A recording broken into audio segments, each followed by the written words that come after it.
जननीं शारदां देवीं रामकृष्णं जगद्गुरुं पादपद्मे तयो श्रित्वा প্রণমামি মুহুর্মুহ।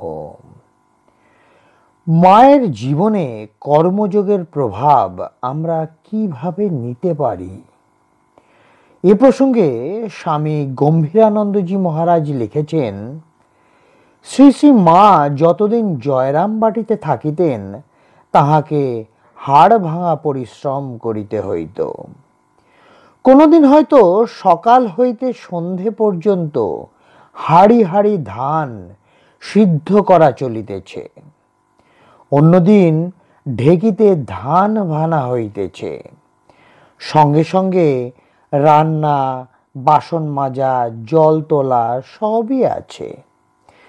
তাহার জননী যেমন বৃদ্ধ বয়সেও অক্লান্ত পরিশ্রমী ছিলেন, তিনিও তেমনি সর্বদা তাহার পার্শ্বে থাকিয়া প্রতি কার্যে সাহায্য করিতেন। একবার সহোদরের সংসারে কোনো এক ব্যাপারে শ্রীমাকে অসম্ভব পরিশ্রম করতে হয়।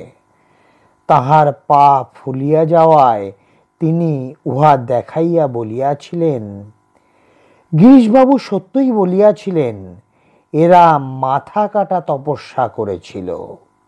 অর্থাৎ শ্রী শ্রী মায়ের সহোদরেরা অনেক তপস্যা করে তার মতো ত্যাগশীলা দিদি পেয়েছিলেন। মা তাহার ভাই ভাইজিদের ভোগ তৃষা, বিশেষ দুঃখ অনুভব করিয়া সময় সময় অন্তরের বিরক্তি বিতৃষ্ণা প্রকাশ করিতেন। সংসারে জীবন ধারণ করিতে গেলে টাকা কড়ির সম্পর্ক 16 আনা ত্যাগ করা যায় না। মাকেও টাকা পয়সা রাখিতে হইত, বুঝিয়া শুনিয়া খরচও করিতেন, কিন্তু নির্লিপ্ত ভাব। অর্থের প্রধান মাদকতা সঞ্চয়, লালসা ও অহমিকা ভাব কেহ কস্মিন কালেও মায়ের ব্যবহারে দেখিতে পায় নাই।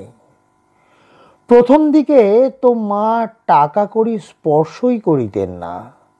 শেষের দিকে সংসার বাড়িলে যখন অর্থের প্রয়োজন হইল, তখন অর্থ আসিতে লাগিল যথেষ্ট, কিন্তু সে যেন স্রোতের জল আসিতেছে, চলিয়া যাইতেছে, মায়ের হৃদয় স্পর্শ করিতে পারিতেছে না। রামকৃষ্ণ মিশনের জনৈক বিদেশি সাধুকে জিজ্ঞাসা করা হয়েছিল, মহারাজ, আপনি কেন জয়রামবাটি এসেছেন? বিদেশি সাধু স্মিত হাস্যে জবাব দিয়েছিলেন, আমার ব্যাটারি চার্জ দিয়ে নিতে। অমরনাথ, ক্ষীরভবানী যাবে? আমি বলি, সব তীর্থের সেরা তীর্থ জয়রামবাটি। যদি পারো সেটি দর্শন করো, ধন্য হবে। মা নিজে বলেছেন, জয়রামবাটি শিবপুরী, তেরাত্র থাকলে দেহ মন শুদ্ধ হয়। আজকের তথ্যসূত্র শ্রী শ্রী মায়ের পদপ্রান্তে।